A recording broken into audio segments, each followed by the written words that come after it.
Assalamualaikum warahmatullahi wabarakatuh.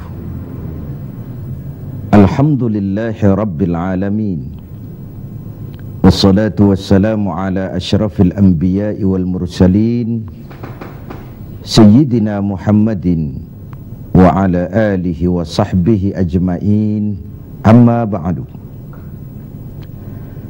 Saudara-saudara sebangsa, setanah air dan sekeyakinan yang berbahagia,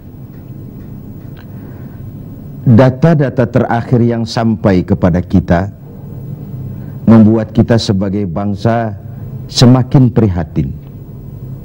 Walaupun tentu tidak membuat kita jadi pesimis, seraya kita tetap memberikan penghormatan dan penghargaan kepada upaya-upaya yang telah dilakukan oleh pemerintah kita. Data itu adalah 3/5 dari jumlah penduduk kita hidup di bawah garis kemiskinan. Ini artinya apa? 60% dari 210 juta rakyat kita hidup di bawah garis kemiskinan, dan 20% diantaranya dalam kemiskinan mutlak. Berbagai macam komentar orang, ada yang tetap dalam alur rasional memberikan analisa kenapa dan mengapa ini terjadi. Ada yang berpendapat kurang kompaknya tim ekonomi kita. Ada yang bilang karena korupsi masih merajalela. Ada yang bilang rendahnya upaya untuk law enforcement.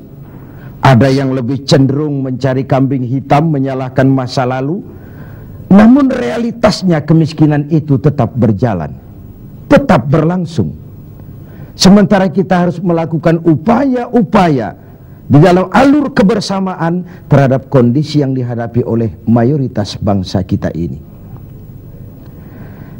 Pada jumpa ini saya ingin menyampaikan sebuah hadis yang diriwayatkan oleh Imam Al-Hakim.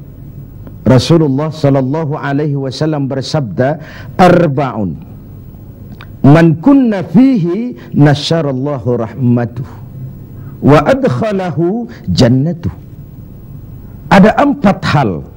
Siapa saja yang mempunyai keempat hal ini, Allah akan pancarkan rahmat kepadanya. Allah akan pancarkan kasih sayang kepadanya, dan dimasukkannya orang itu ke dalam surga. Mari kita lihat semoga kita termasuk salah satu saja dari 4 hal yang dibicarakan ini. Yang pertama, man awa miskinan. Orang yang memberikan perlindungan, memberikan tempat tinggal, menaungi orang-orang yang miskin.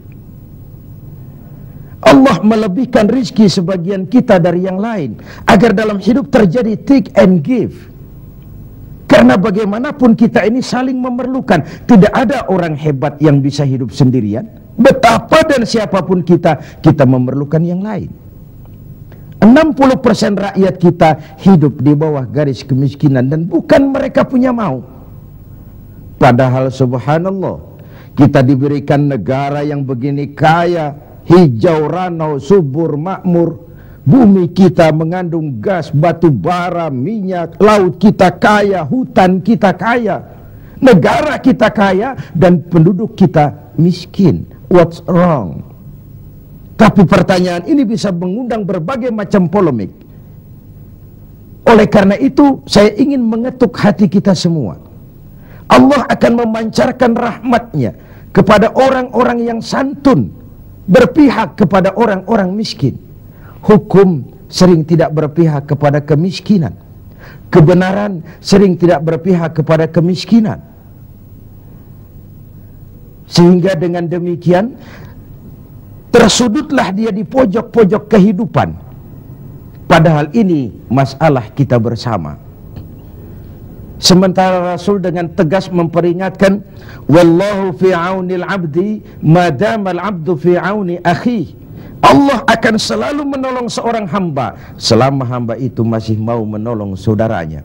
Jikalau kita sudah tidak punya kepedulian kepada saudara-saudara kita yang hidup di bawah garis kemiskinan, Jikalau kita biarkan mereka meratap dalam keputusasaan, jangan heran Allah juga tidak akan pernah peduli dengan kita.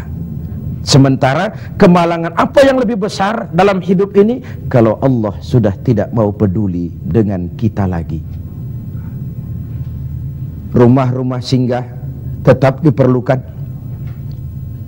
Pemandangan sehari-hari kita lihat anak-anak kita dalam usia sekolah terpaksa harus berjemur panas terik, terguyur hujan, tidur di tepi-tepi jalan oleh karena tekanan kehidupan, oleh karena sulitnya lapangan pekerjaan, oleh karena kemiskinan-kemiskinan yang dialami. Dan itu semua menjadi tanggung jawab kita untuk berbagi dalam kondisi yang seperti ini.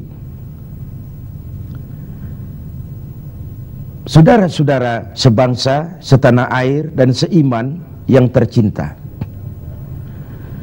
dengan semangat ini, boleh jadi baju di rumah kita sudah tidak ada artinya, tetapi ketika kita berikan kepada mereka, akan jadi besar artinya buat mereka.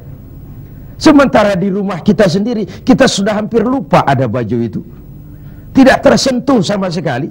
Beratkah kita memberikan sesuatu yang di tangan kita sudah tidak begitu berarti, sementara akan jadi pengarti yang paling besar bagi orang lain? Satu sisi ada orang sakit perut karena kekenyangan, sisi lain orang merintih karena kelaparan. Tidak bisakah kita menyisihkan sebagian saja supaya kita tidak berlebihan dan tetap sehat, sementara yang lain juga tetap tidak merintih kelaparan karena kekurangan makan? Kemiskinan merupakan musuh kita yang paling utama. Dan biang keladinya adalah belum stabilnya perekonomian kita. Penyebabnya bisa bermacam-macam. Karena kurang kompaknya tim ekonomi kita, iya. Karena warisan hutang, iya juga, baik hutang pemerintah maupun hutang swasta. Karena orang-orang para pemimpin kita belum mampu melakukan terobosan-terobosan ekonomi yang menggembirakan, iya juga. Tapi rakyat kita sesungguhnya, kita lihat di lintasan pintu kereta itu kadang-kadang penjaga pintu juga, kereta masih di mana-mana, pintu sudah ditutup. Panjang sekali antrian itu, truk, bus, sopir-sopir keringetan, setengah jam nunggu kereta mau lewat. Ketika lewat keretanya memang 11 gerbong, panjang sekali. Si sopir truk, si sopir bus, si kenek yang kekeringatan itu, pantas saja lama kita menunggu sampai keringetan. Keretanya yang lewat panjang betul. Ada kepuasan batin. Sebaliknya bayangkan, sudah setengah jam nunggu, keringetan, kepanasan, haus, mencekik leher, antrian mobil panjang di lintasan pintu kereta. Begitu lewat, yang lewat ini cuma lokomotif, nyumpah-nyumpah kenek-kenek sopir, sialan. Dikira apa setengah jam kita nunggu, cuma begitu yang mau lewat. Ini artinya apa? Secara psikologis, rakyat kita ini mau menunggu, rakyat kita ini mau berkorban, rakyat kita ini mau memberikan apa yang mereka bisa untuk sesuatu yang besar, untuk sesuatu yang monumental, untuk sesuatu yang bisa merubah keadaan mereka. Jangan biarkan rakyat kita menunggu dengan kecewa karena begitu lama menunggu, yang lewat cuma lokomotif, cuma kepala kereta yang lewat.